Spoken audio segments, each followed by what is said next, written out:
Hello, welcome to the Tuesday, June 1st, 2021 edition of the SANS Internet Storm Center's Stormcast. My name is Johannes Ulrich and today I'm recording from Jacksonville, Florida. Public cloud services, of course, remain a preferred option to host various malicious content. And one of the reasons it often goes undetected is that it's not always clear what particular host names or domains are actually provided by the cloud company or what content is user provided. Xavier has a recent example of malicious code hosted on scripts.google.com. Much of content hosted by users on Google, of course, uses Google usercontent.com, and that has also often been used to distribute malware. Scripts.google.com, a little bit less obvious that the content isn't actually provided by Google, but by users that are depositing their content on that particular site.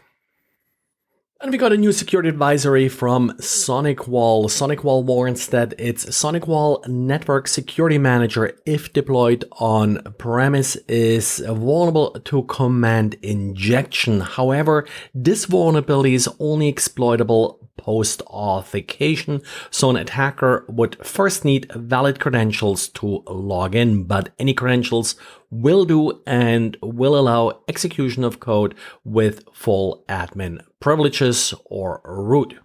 SonicWall made a patch available. The unpatched version is 2.2.0, the patched version 2.2.1, and for details, please refer to SonicWall's advisory.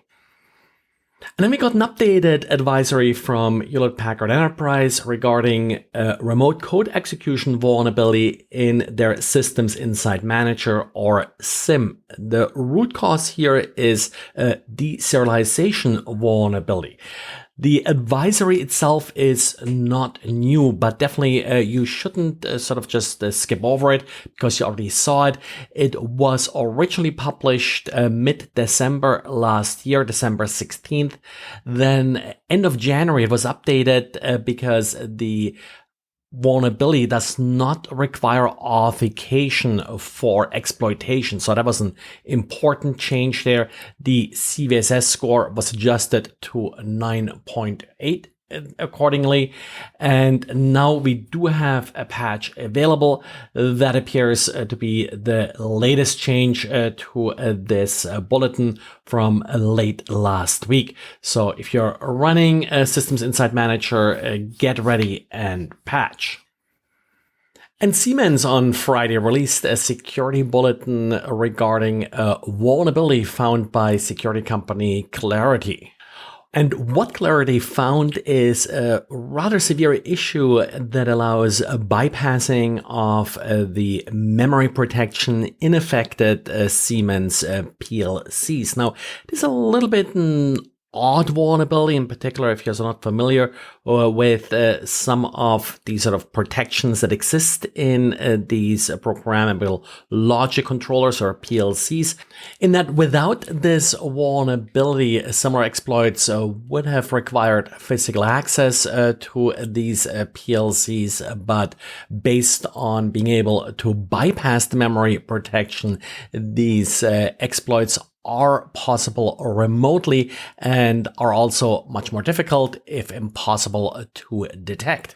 It essentially comes down to a sandbox bypass, so a code that's typically executed in restricted memory could affect the entire system. And if you are owning an Amazon device, meaning like an Amazon Alexa, Echo, or Ring, one of their security cameras or lights, then you got about a week to opt out of Amazon Sidewalk.